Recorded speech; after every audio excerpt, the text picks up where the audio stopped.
ನೀವು ಹೇಳಿ, ಯಾಕೆ ನಿಮಗೆ ಕಾಳಜಿ ಈ ಡಾಕ್ಟರ್ ಉಮರ್ ಮೇಲೆ? ಯಾಕೆ ನಿಮಗೆ ಕಾಳಜಿ ಈ ಡಾಕ್ಟರ್ ಶಹೀನ್ ಮೇಲೆ? ಯಾಕೆ ನಿಮಗೆ ಕಾಳಜಿ ಈ ಮುಜಾಮಿಲ್ ಮೇಲೆ? ಯಾಕೆ ನಿಮಗೆ ಕಾಳಜಿ ಈ ಡಾಕ್ಟರ್ ಅಥವಾ ಇಮಾಮ್ ಇರ್ಫಾನ್ ಮೇಲೆ? ಇನ್ನೂ ಹೆಸರಿದೆ ಸರ್, ಕೇಳಿಸ್ಕೊಳ್ಬೇಡಿ. ಅಫ್ಜಲ್ ಗುರು ಯಾರು? ಕಸಬ್ ಯಾರು? ಯಾಸನ್ ಯಾರು? ಯಾಸನ್ ಯಾರು ಸರ್? ಇವರೆಲ್ಲ ಯಾರು? ಇವರೆಲ್ಲ ಮನುಷ್ಯರು. ಮೇಡಮ್ ನಾನು ಹೇಳ್ತಿದ್ದೀನಲ್ಲ, ಇವಾಗ ನೀವು ಕೇವಲ ಒಂದೇ ಒಂದ್ ಕಡೆ ನಿಮ್ಮ ಹೆಸರನ್ನ ನಾನು ಕೇಳಿಸ್ಕೊಂಡೆ. ನಾನು ಅದಕ್ಕೆ ಕೇಳಿದ್ದು ಇವರೆಲ್ಲರನ್ನ ಯಾವ ಕನ್ನಡಕದಲ್ಲಿ ನೋಡ್ಬೇಕು ತೋರಿಸಿ. ಭಯೋತ್ಪಾದಕರು ಇವರು ಅದನ್ನೇ ಫಾಲೋ ಮಾಡ್ತೀವಿ. ಅಲ್ಲ, ನನಗೆ ನೀವೇ ಕನ್ನಡಕ ಕೊಡಿ, ಯಾವ ಕನ್ನಡಕದಲ್ಲಿ ಇವರನ್ನೆಲ್ಲ ನೋಡ್ಬೇಕು ಅದನ್ನ ನೀವೇ ಹೇಳಿ. You explain me. ನಾನು ಹೇಳ್ತಿರೋದು ಈ ದೇಶದ conviction rate on sedition charges 2.5%. Conviction rate on sedition charges. ಈ ದೇಶದ ವಿರುದ್ಧ ಯುದ್ಧ ಮಾಡಿದ ಒಂದು ಕೇಸ್ ಅಂತ ಹಾಕ್ತಿರಲ್ಲ, 100 ಕೇಸಸ್ಗಳಲ್ಲಿ ಕೇವಲ 2.5 ಕೇಸ್ಗಳು ಮಾತ್ರ ಕನ್ವಿಕ್ಟ್ ಆಗೋದು. ಅದ್ ಯಾಕೆ ಆಗ್ತಿದೆ, ಅದ್ರ ಉತ್ತರ ನೀವು ಕೊಡಬೇಕು ವೀಕ್ಷಕರು. ನೋಡ್ಕೊಳ್ಳಿ, ನಾನು ಪ್ರಶ್ನೆ ಕೇಳಿದ್ ಸಿಂಪಲ್ ಇತ್ತು.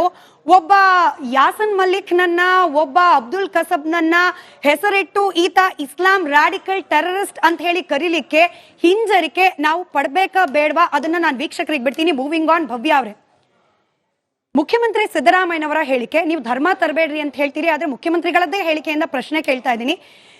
ಮುಖ್ಯಮಂತ್ರಿ ಸಿದ್ದರಾಮಯ್ಯನವರು ಕಳೆದ ಕೆಲವೇ ದಿನಗಳ ಹಿಂದೆ ಒಂದು ಓಪನ್ ಸ್ಟೇಜ್ ನಲ್ಲಿ ಹೇಳ್ತಾರೆ, ಇಸ್ಲಾಂ ಧರ್ಮ ಅಂತಂದ್ರೆ ಶಾಂತಿಯನ್ನ ಪ್ರತಿಪಾದಿಸುವ ಧರ್ಮ. ಎಕ್ಸಾಕ್ಟ್ಲಿ 100% ಹೌದು. ಅದೇ ಧರ್ಮದ ಅಫೀಮನ್ನ ತಲೆಗೆ ಹತ್ತಿಸಿಕೊಂಡ ಡಾಕ್ಟರ್ ಉಮರ್ ತರದವರು, ಹಾಗೆ ಇಮಾಮ್ ಇರ್ಫಾನ್ ತರದವರು, ಡಾಕ್ಟರ್ ಮುಜಾಮಿಲ್ ತರದವರು ಮಾಡ್ತಾ ಇರುವ ಈ ಭಯೋತ್ಪಾದಕ ಘಟನೆಗಳ ಬಗ್ಗೆ ಮುಖ್ಯಮಂತ್ರಿ ಸಿದ್ದರಾಮಯ್ಯನವರು ಅಥವಾ ಅವರ ಪಕ್ಷದ ವಕ್ತಾರಿಯಾಗಿರುವ ನಿಮ್ಮ ಅಭಿಪ್ರಾಯ ಏನ್? B ruthless with them, punish them, as simple as that. ಇವಾಗ ನಾನೊಂದು ಪ್ರಶ್ನೆ ಕೇಳ್ತೀನಿ. ನೀವು ಸ್ಮಿತಾ ಅವರೇ ಮತ್ತೆ ವಿಕಾಸ್ ಅಯ್ಯಪ್ಪ ಸ್ವಾಮಿ ಮಾಲೆ ಹಾಕೊಂಡಿದ್ದಾರೆ ಸ್ವಾಮಿಗಳು, ಒಂದ್ ಪ್ರಶ್ನೆ ಕೇಳ್ತೀನಿ. ಸರಿ, ನಿಮ್ ತರಾನೇ ಧರ್ಮದ ಲೇಪ ಹಚ್ಬಿಡಿ ಟೆರರಿಸಂಗೆ, ಒಪ್ಕೆನಾ? ನೀವು ಎಲ್ಲ ಕೂತಿದ್ದೀರಿ, ಈಗ ಏನ್ ಮಾಡೋಣ? ನಿಮ್ ಪ್ರಕಾರ ಸೊಲ್ಯೂಷನ್ ಹೇಳಿ, ಏನ್ ಮಾಡೋಣ ಹೇಳಿ, ನೀವೇ ಹೇಳಿ. ನಾನು ಹೇಳ, ನನ್ನ ಪ್ರಕಾರ ಸೊಲ್ಯೂಷನ್ ಗೌರ್ಮೆಂಟ್. ಪ್ರಾಬ್ಲಮ್ ಇರೋದು ನಿಮ್ ಜೊತೆ. I am very clear. Blame the government, hold them responsibility. ನೀವೇ ಹೇಳಿ, ಸರಿ ಲೇಪನೂ ಹಚ್ಬಿಡಿ, ನಾನು ಕರಿತೀನಿ ಇಸ್ಲಾಮಿಕ್ ಟೆರರಿಸಂ ಅಂತ. ನೆಕ್ಸ್ಟ್ ಏನ್ ಮಾಡೋಣ ಹೇಳಿ? According to you what is the solution? Give me a solution. ಇವತ್ತು ಸ್ಮಿತಾ ಅವರು ನೀವು ಸೊಲ್ಯೂಷನ್ ಕೊಡಿ. ಇಲ್ಲಿ ಏನ್ ಮಾಡೋಣ? ಯಾರನ್ನ ಏನ್ ಮಾಡೋಣ? ಗವರ್ಮೆಂಟ್ ಇಲ್ಲಿ ರೆಸ್ಪಾನ್ಸಿಬಲ್. ಅವರ ಒಂದು ಇನ್ಕಾಂಪಿಟೆನ್ಸಿನ ನೀವು ಮುಚ್ಚ ಹಾಕೋದಕ್ಕೆ ಮುಸ್ಲಿಮ್ಸ್ ವಿರುದ್ಧ ಮಾತಾಡ್ತಿದ್ದೀರಿ. ಮಾತಾಡಿ, ನಾನು ಸಪೋರ್ಟ್ ಕೊಡ್ತೀನಿ. ಟೆರರಿಸಂಗೆ ತೆರೆ ಎಳೆಯೋ ಹಾಗಿದ್ರೆ ಅದು ನಿಮ್ಗೆ, ನೀವು ಒಂದು ಸೊಲ್ಯೂಷನ್ ಕೊಟ್ರೆ ಏನ್ ಮಾಡ್ಬೇಕು ಅಂತ, ಯಾವ ಮುಸ್ಲಿಮ್ಸ್ ಏನ್ ಮಾಡ್ಬೇಕು ಅಂತ ನೀವು ಅವರು ಸೊಲ್ಯೂಷನ್ ಕೊಡಿ, ಅವಾಗ ನಾನು ಒಪ್ಕೋತೀನಿ. ಬರೀ ಡಿವಿಯೇಟ್ ಮಾಡೋದಕ್ಕೆ, ಜನಗಳ ದಾರಿ ತಪ್ಪಿಸೋದಕ್ಕೆ ಧರ್ಮದ ಲೇಪನ ಹಚ್ಚಬಾರ್ದು. ಸೊಲ್ಯೂಷನ್ ಕೊಡಿ. ನನ್ನ ಸೊಲ್ಯೂಷನ್ ಏನು? ಅಮಿತ್ ಶಾ ರಿಸೈನ್ ಮಾಡ್ಬೇಕು, ಸರಿಯಾದ ಒಂದು ಇನ್ವೆಸ್ಟಿಗೇಷನ್ ಆಗ್ಬೇಕು. ಯಾರೇ ಆಗ್ಲಿ, ಅದು ಹಿಂದೂ ಆಗ್ಲಿ, ಮುಸ್ಲಿಂ ಆಗ್ಲಿ, ಕ್ರಿಶ್ಚಿಯನ್ ಆಗ್ಲಿ, ಬಿ ರೂತ್ಲೆಸ್ ವಿತ್ ದೆಮ್. ನೀವು ಕೇಳಿದ್ರೆ, ನಿಮ್ ಮುಗ್ದಿದ್ರೆ ನಾನು ಉತ್ತರ ಕೊಡ್ತೀನಿ. ಏನ್ ಮಾಡಬಹುದು? ನಾನು ಒಂದ್ ನಿಮಿಷಕ್ಕೆ ನಾನು ಜರ್ನಲಿಸ್ಟ್ ಅನ್ನೋದನ್ನು ಮರೆತು ಬಿಟ್ಟು ಕೇವಲ ಈ ದೇಶದ ನಾಗರಿಕರಾಗಿ ನನಗೆ ಅದನ್ನ ಹೇಳ್ತಾ ಇದ್ದೀನಿ. ಒಪ್ಕೊಳ್ಳೋದು ಬಿಡೋದು ನಿಮ್ ಇಷ್ಟ. ನೀವೊಂದು ಪೊಲಿಟಿಕಲ್ ಪಾರ್ಟಿ ರೆಪ್ರೆಸೆಂಟ್ ಮಾಡ್ತಿದ್ದೀರಿ, ಇದನ್ನ ಒಬ್ಬ ನಾಗರಿಕಳ ಸಲಹೆ ಅಂತನಾದ್ರೂ ಅನ್ಕೊಳ್ಳಿ. ಯಾವಾಗ ಚಿತ್ತಾಪುರದ ಪೊಲೀಸ್ ಸ್ಟೇಷನ್ ಮೇಲೆ ಹಲ್ಲೆ ಆಗುತ್ತೆ ಭವ್ಯ ಅವರೇ, ಅದನ್ನ ಕಾಂಗ್ರೆಸ್ ಸರ್ಕಾರವಾಗಿ ಬಿಡಿಸ್ಕೊಂಡು ಬರೋ ಪ್ರಯತ್ನ ಮಾಡಬಾರ್ದು. ಯಾವಾಗ ವಿಧಾನಸೌಧದ ಆವರಣದಲ್ಲಿ ಒಬ್ಬ ನಿಂತ್ಬಿಟ್ಟು ಪಾಕಿಸ್ತಾನ್ ಜಿಂದಾಬಾದ್ ಅಂತ ಹೇಳ್ತಾನೆ, ಅದನ್ನ ತನಿಖೆ ಆಗೋಕ್ ಮುಂಚೆ ಡಿಫೆಂಡ್ ಮಾಡ್ಕೊಳ್ಳೋದನ್ನ ನಿಲ್ಲಿಸಬೇಕು. ಯಾವಾಗ ಕೈಯಲ್ಲಿ ಕಲ್ಲನ್ನ ಹಿಡಿದು ನಮ್ಮ ನ್ಯಾಷನಲ್ ಎಂಬ್ಲಮ್ ಅಶೋಕ ಚಕ್ರವನ್ನ ಕಲ್ಲಲ್ಲಿ ಹೊಡಿತಾರೆ, ಅದನ್ನ ನಿಮ್ಮ ಜಮ್ಮು ಕಾಶ್ಮೀರದ ಮುಫ್ತಿ ತರದವ್ರು ಡಿಫೆಂಡ್ ಮಾಡ್ಕೊಳ್ಬಾರ್ದು. ಇದಿಷ್ಟು ಮಾಡಿದ್ರೆ ಈ ರ್ಯಾಡಿಕಲ್ ಕೇಳಿಸ್ಕೊಳ್ಬೇಕು. ನೀವು ಮಾತಾಡುವಾಗ ನಾನು ಕೇಳಿಸ್ಕೊಂಡೆ, ನಾನು ಮಾತನಾಡುವಾಗ ನೀವು ಕೇಳಿಸ್ಕೊಳ್ಳೋ ವ್ಯವಧಾನ ತೋರಿಸಬೇಕು. ನನ್ನ ಸಿಂಪಲ್ ಸೊಲ್ಯೂಷನ್, ರ್ಯಾಡಿಕಲ್ ಇಸ್ಲಾಮಿಸ್ಟ್ ಗಳನ್ನ ನಿಮ್ಮದೇ ಪದದಂತೆ treat them ruthlessly. Can you do it? ನನ್ನ ಉತ್ತರ ನಾನು ಕೊಟ್ಟಿದ್ದೀನಿ, ಅವರು ಉತ್ತರ ಕೊಡ್ತಾರೆ. ಒಡೆಯೋದಕ್ಕೆ ನೋಡಿದ್ರೆ ಅದು ಫಂಡಮೆಂಟಲಿಸ್ಟ್ ಆಗ್ಬೋದು, ಮೀಡಿಯಾದವ್ರು ಆಗ್ಬೋದು, ಪೊಲಿಟಿಷಿಯನ್ಸ್ ಆಗ್ಬೋದು. ಧರ್ಮದ ಹೆಸರು ನಮ್ಮ ದೇಶ ಒಡೆಯಕ್ ನೋಡಿದ್ರೆ we should be ruthless. ಅವರು ಧರ್ಮದ ಆಧಾರದಲ್ಲಿ ದೇಶ ಆ ರೀತಿಯಲ್ಲಿ ಹೇಳಿದ್ರು. ಯಾರು ಧರ್ಮದ ಆಧಾರದಲ್ಲಿ ದೇಶ ಹೊಡೆದಿದ್ದು? ನಾನು 1940 ಮುಸ್ಲಿಂ ಲೀಗಿನ ರೆಸಲ್ಯೂಷನ್ ಅಂತ ಹೇಳ್ತೇನೆ. 1940 ಏನ್ ಹೇಳುತ್ತೆ ಮುಸ್ಲಿಂ ಲೀಗ್ನ ರೆಸಲ್ಯೂಷನ್ ಅಂತ ಹೇಳಿದ್ರೆ, ಈ ದೇಶದಲ್ಲಿ ಇರ್ತಕ್ಕಂತ ಇನ್ನು ಇಂಡಿಯಾ ಪಾಕಿಸ್ತಾನ ವಿಭಜನೆ ಆಗಿರ್ಲಿಲ್ಲ, ಈ ದೇಶದಲ್ಲಿ ಇರ್ತಕ್ಕಂತ ಎಲ್ಲಾ ಮುಸಲ್ಮಾನರು ಒಂದು ರಾಷ್ಟ್ರ ಇದ್ದಂತೆ ಅಂತದ್ದು ಅವರ ರೆಸಲ್ಯೂಷನ್ ಹೇಳುತ್ತೆ. ಕೇಳ್ರಿ,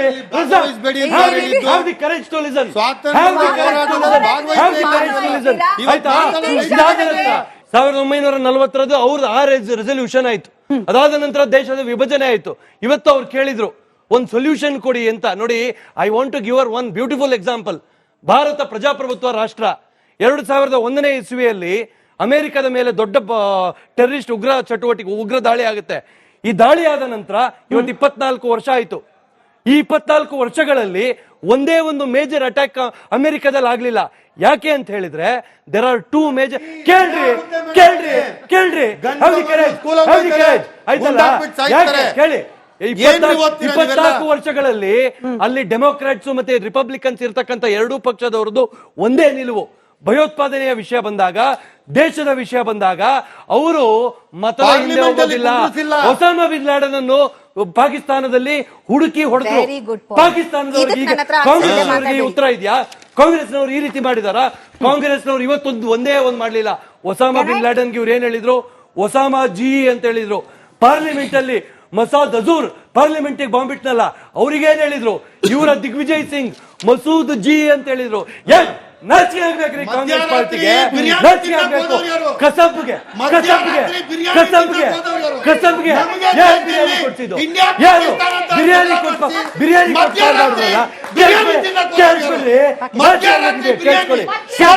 ಯಾಕೆ ಪಾಕಿಸ್ತಾನ ಅಂತ ಹೇಳಿದ್ರೆ ಯಾಕೆ ಪ್ರೀತಿ? ವಿಧಾನಸೌಧದಲ್ಲಿ ಒಬ್ರು ಪಾಕಿಸ್ತಾನ ಜಿಂದಾಬಾದ್ ಹೇಳ್ತಾರೆ, ಇನ್ನೊಬ್ರು ಪಾಕಿಸ್ತಾನ ಹೇಳ್ತಾರೆ. ಶಾವೆ ಸರ್, ನೆನ್ನೆ ಇದೇ ಮಹಾಭಾರತ ವೇದಿಕೆಯಲ್ಲಿ ಮುಸ್ಲಿಂ ಧಾರ್ಮಿಕ ಮುಖಂಡರು ಹಾಗೆ ಧರ್ಮ ಗುರುಗಳಿದ್ರು. ಅವರನ್ನ ಕೇಳಿದ ಪ್ರಶ್ನೆಯನ್ನೇ ನಿಮ್ಮನ್ನು ನೇರವಾಗಿ ಕೇಳ್ತಾ ಇದ್ದೀನಿ ಸರ್. ನಮಗೆ ಯಾರಿಗೂ ಇಷ್ಟ ಇಲ್ಲ ಭಾರತದಲ್ಲಿರ್ತಕ್ಕಂಥ ಮುಸಲ್ಮಾನರನ್ನ ಎಲ್ಲರನ್ನೂ ಕೂಡ ಒಂದೇ ಬ್ರಾಕೆಟ್ ನಲ್ಲಿ ತಂದ್ಬಿಟ್ಟು ಇವರೆಲ್ಲರೂ ಕೂಡ ಜಿಹಾದಿಗಳು ಅಂತ ಕರೀಲಿಕ್ಕೆ.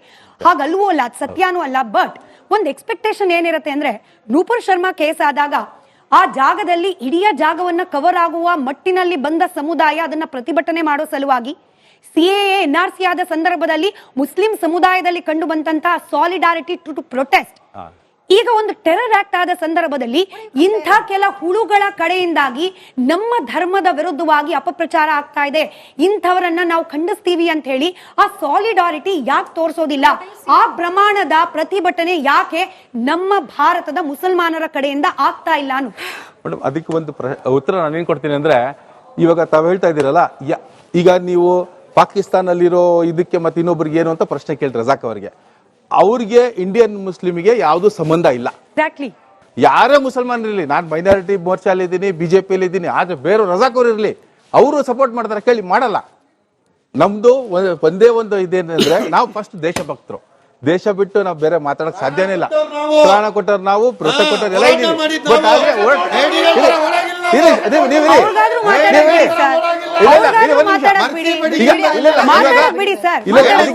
ಅದಕ್ಕೆ ನಮ್ಮ ಪ್ರಧಾನಮಂತ್ರಿ ಹೇಳಿದ್ದಾರೆ, ಒಂದ್ ಕೈಯಲ್ಲಿ ಖುರಾನ್, ಒಂದ್ ಕೈಯಲ್ಲಿ ಕಂಪ್ಯೂಟರ್ ಇರ್ಬೇಕು ಅಂತ. ಇಲ್ಲ, ಜುಮ್ಲಾ ಇಲ್ಲ, ಆಗ್ತಾ ಇದೆ. ಸೊ ಅದು ಮಾಡಿದ್ದಾರೆ. ಸಬ್ಕಾ ಸಾಥ್ ಸಬ್ಕಾ ವಿಕಾಸ್ ಮಾಡ್ತಾ ನಡೀತಾ ಇದೆ. ಯಾರು ಮಾಡ್ತಾ ಇದ್ದಾರೆ ನಡೀತಾ ಇದೆ. ಅದನ್ನ ಎಲ್ಲಿ ನಡೀತಾ ಇದೆ, ಯಾರು ಅದನ್ನ ಉಪಯೋಗ ಮಾಡ್ತಾ ಇದ್ದಾರೆ. ಅದು ಯಾಕಂದ್ರೆ ಈಗ ನೋಡಿ, ಅದು ನೂಪುರ್ ಶರ್ಮಾ ಕೇಸಲ್ಲಿ ನಮ್ಮ ಪ್ರಾಫಿಟ್ ನ ಟಾರ್ಗೆಟ್ ಮಾಡಿದ್ರು ಅವರು. ಇದು ದೇಶ ಸರ್. ಒಂದ್ ನಿಮಿಷ ನಾನು ಹೇಳುತ್ತೆ ಕೇಳಿ ಮೇಡಮ್. ಅದು ಎಲ್ಲರಿಗೂ ಸಂಬಂಧಪಟ್ಟಿದ್ದು ನಮ್ಮ ಪ್ರಾಫಿಟ್. ನಾನು ಇಂಡಿಯಾಲಿರ್ಲಿ, ಸೌದಿಯಲ್ಲಿರ್ಲಿ, ದುಬೈಲಿರ್ಲಿ, ಎಲ್ಲಾದ್ರೂ ಇರ್ಲಿ, ಎಲ್ಲ. ಸೊ ಈಗ ಪ್ರತಿಯೊಂದು ನಮ್ಮ ಇಂಡಿಯನ್ ಮುಸ್ಲಿಮ್ಗೆ ಪ್ರಾಫಿಟ್ ಅಂದ್ರೆ ಒಂದು ಬೇರೆ ಒಂದು ಪೊಸಿಷನ್ ಇದೆ ಇಸ್ಲಾಂ ಅಲ್ಲಿ. ಸೊ ಅವ್ರಿಗೆ ಅಟ್ಯಾಕ್ ಮಾಡಿ ಏನೋ ಒಂದು ನೆಗೆಟಿವ್ ಬಂದಾಗ ಎಲ್ಲರೂ ಅದನ್ನ ಮಾತಾಡಿದ್ರು. ಬಟ್ ಇದು ಯಾರು ಟೆರರಿಸ್ಟ್ ಆಕ್ಟ್ ಮಾಡಿದ್ರು ಅವ್ರು ನಮ್ಗೇನ್ ಸಂಬಂಧನೇ ಇಲ್ಲ. ಈಗ ಮೇಡಮ್ ಹೇಳ್ದಂಗೆ ಅದಕ್ಕೆ ಏನ್ ಶಿಕ್ಷೆ ಕೊಡ್ತೀರಾ ನೀವು? ಯಾರು ಮಾಡ್ತೀರಾ? ಯಾರಾದ್ರೂ ಮುಸ್ಲಿಂ ಪ್ರಶ್ನೆ ಮಾಡ್ತಾರೆ, ಯಾಕೆ ಅವ್ರಿಗೂ ಈ ತರ ಶಿಕ್ಷೆ ಕೊಡ್ತಾ ಇದ್ದೀರಾ, ಮಾಡಬಾರ್ದು ಶಿಕ್ಷೆ ಅಂತ? ಇಲ್ವಲ್ಲ. ಕಾನೂನು ಏನ್ ನಿಮ್ಗೆ ಶಿಕ್ಷೆ ಕೊಡ್ಬೇಕು, ಅದನ್ನ ಕಾನೂನು ಕ್ರಮ ಕೊಟ್ಟೇ ಕೊಡ್ಬೇಕು. ನಾನು ಒಂದೇ ಒಂದು ವಿಷಯ ಇದಕ್ಕೆ ಆಡ್ ಮಾಡಕ್ ಇಷ್ಟಪಡ್ತೀನಿ. ಒಂದ್ ನಿಮಿಷ ಆಡ್ ಮಾಡಕ್ ಇಷ್ಟಪಡ್ತೀನಿ. ಸ್ಮಿತಾ ಅವ್ರೆ, ನಿಮ್ ಪ್ರಕಾರ ಕೆಲವು ಮುಸ್ಲಿಮ್ಸ್ ಟೆರರಿಸ್ಟ್ ಆಗಿ ಅಟ್ಯಾಕ್ ಮಾಡಿದಕ್ಕೆ ಭಾರತದಲ್ಲಿರುವಂತಹ ಪ್ರತಿಯೊಂದು ಮುಸ್ಲಿಮ್ಸ್ ಅವರ ಪೇಟ್ರಿಯೋಟಿಸಂ ಪ್ರೂವ್ ಮಾಡ್ಬೇಕಾ ಆಚೆ ಬಂದು? ಇದು ನಿಮ್ contact madam. They don't need to do that. ನಾನು ಪೇಟೆಂಟ್ ಕೇಳ್ತಾ ಇಲ್ಲ, ಪ್ರೊಟೆಸ್ಟ್ ಕೇಳ್ತಾ ಇದ್ದೀನಿ. ಕಂಡೆಮ್ ಮಾಡೋದು ಕೇಳ್ತಾ ಇದ್ದೀನಿ, ಪೇಟೆಂಟ್ ಕೇಳ್ತಾ ಇಲ್ಲ. ನೀವು ಈ ಪದವನ್ನು ಎಲ್ಲಿಂದ ತರ್ತಿದ್ದೀರಿ? Why are you trying to ನಿಮ್ಮ ಡಿಕ್ಷನರಿಯಲ್ಲಿ ಇರೋ ಪದವನ್ನ ನನ್ನ ಬಾಯಲ್ಲಿ ತುರ್ಕೋ ಪ್ರಯತ್ನ ಯಾಕೆ ಮಾಡ್ತಿದ್ದೀರಿ? ಈ ದೇಶದ ನಾಗರಿಕರಾಗಿ ಕಂಡೆಮ್ ಮಾಡ್ತಿಲ್ಲ ಯಾಕೆ? ಈ ದೇಶದ ನಾಗರಿಕರಾಗಿ ಕಂಡೆಮ್ ಮಾಡ್ತಿಲ್ಲ ಯಾಕೆ? ಅದಕ್ಕೆ ಉತ್ತರ ಕೊಟ್ಟರು ನಾನು ಒಪ್ಕೊಂಡೆ. ಉತ್ತರ ಕೊಟ್ಟರು ನಾನು ಒಪ್ಕೊಂಡೆ. ನನ್ನ ಪ್ರಶ್ನೆ ನೇರವಾಗಿ ಅಬ್ದುಲ್ ರಜಾಕ್ ಅವ್ರಿಗೆ, ನೀವು ಅವ್ರಿಗೆ ಕೈ ತೋರಿಸಿ ಹೆದರ್ಸ್ಬೇಡಿ. ಬಿಜೆಪಿ ಅವ್ರಿಗೆ ಮುಸ್ಲಿಮ್ಸ್ ಅಂದ್ರೆ ಭಯ ಇದೆ ಆಲ್ರೆಡಿ, ನೀವೇನ್ ತೋರ್ಸೋ ಅವಶ್ಯಕತೆ ಇಲ್ಲ. ಎರಡನೇದು ಏನ್ ಗೊತ್ತಾ, ನನ್ನ ಪ್ರಶ್ನೆ ಏನ್ ಗೊತ್ತಾ, ಅಬ್ದುಲ್ ರಜಾಕ್ ಅವರೇ, ಅಬ್ದುಲ್ ರಜಾಕ್ ಅವರೇ, ಮೈಕ್ ಕೊಡಿ, ಮೈಕ್ ಕೊಡಿ.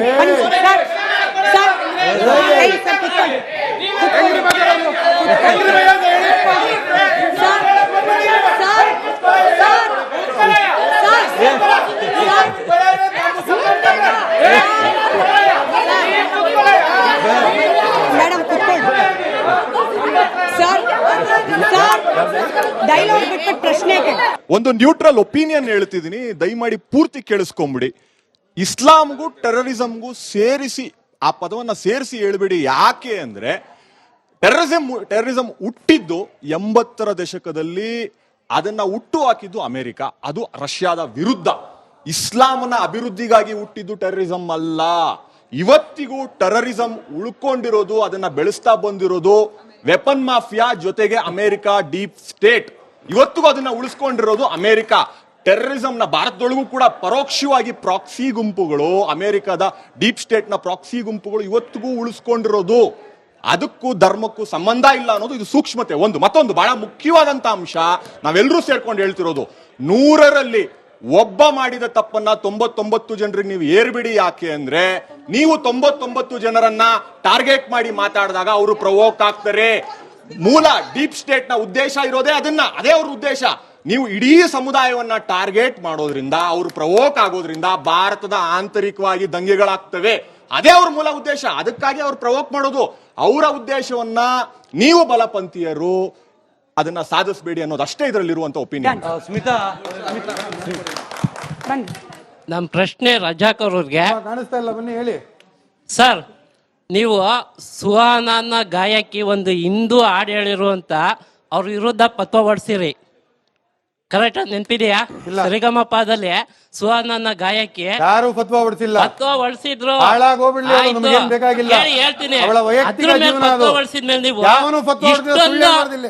ದೇಶದ್ರೋಹ ವಿಧ್ವಂಸಕ ಕೃತ್ಯ ಮಾಡ್ತಾರ ನಿಮ್ ಮುಸ್ಲಿಂ ಸಮುದಾಯದ ಇಲ್ಲ, ಮೇಲೆ. ಸುಳ್ಳು, ಸುಳ್ಳು, ಸುಳ್ಳು. ನೀವು ಏನಾದ್ರು ಪತ್ರ ಹೊಡ್ಸಿದೀರಾ ಅಥವಾ ಏನಾರ ಇದ್ ಮಾಡಿದ್ದೀರಾ? ಏನು ಮಾಡಿಲ್ಲ. ಇನ್ನೊಂದು ಭವ್ಯ ಮೇಡಮ್ಗೆ ಪ್ರಶ್ನೆ. ಮೇಡಮ್, ಮಹಾತ್ಮ ಗಾಂಧೀಜಿ ಕೊಂದಂತ ನಾಥರಾಮ್ ಗೂಡ್ಸೆರ ಸಿದ್ಧಾಂತ ಕಂಡಿಡಿದ್ರಿ, ಧರ್ಮ ಕಂಡಿಡಿದ್ರಿ. ನೀವ್ ಯಾಕೆ ಮಿಲಿಟರಿಲೂ ಧರ್ಮ ಕಂಡಿಡಿದ್ರಿ? ನಿಮ್ ನಾಯಕರು ಯಾಕೆ ಒಬ್ರಾರು ಇಸ್ಲಾಂ ಧರ್ಮದ ಬಗ್ಗೆ ಇಷ್ಟು ಇದ್ ಮಾಡ್ತಾ ಇರೋದ್ರ ಬಗ್ಗೆ ಒಂದ್ ಮಾತಾಡ್ತಾ ಇಲ್ಲ ಅವ್ರ ವಿರುದ್ಧ? ನಿಮ್ಮ ಹೆಸರೇನಣ್ಣ? ನನ್ನ ಹೆಸರು ಉಪ್ಪಿ ಹಳ್ಳಿಕಾರ್ ಅಂತ. ಅಣ್ಣ, ಗೋಡ್ಸೆ ಅವರು ಇರುವಂತಹ ಆರ್ಗನೈಸೇಷನ್ ಬಗ್ಗೆ ಮಾತಾಡ್ತೀನಿ. RSS. ಗೋಡ್ಸೆ ಹಿಂದೂ ಆಗಿದ ತಕ್ಷಣ ನಾನ್ ಟೆರರಿಸ್ಟ್ ಆಗಲ್ಲ. ಗಾಂಧೀಜಿನ ಪೂಜಿಸ್ತೀವಿ ನಾವು, ಗಾಂಧೀಜಿನ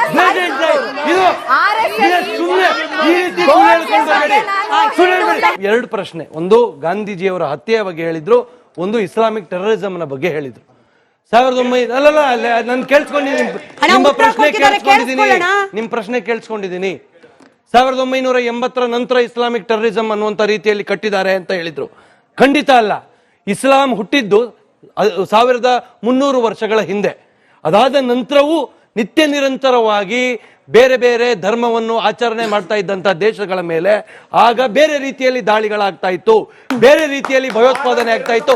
ಕೇಳಿಸ್ಕೊಳ್ಳಿ, ರಾಜಾಡಳಿತ ಪ್ರದೇಶ ಇವತ್ತು ಕೇಳಿಸ್ಕೊಳ್ರಿ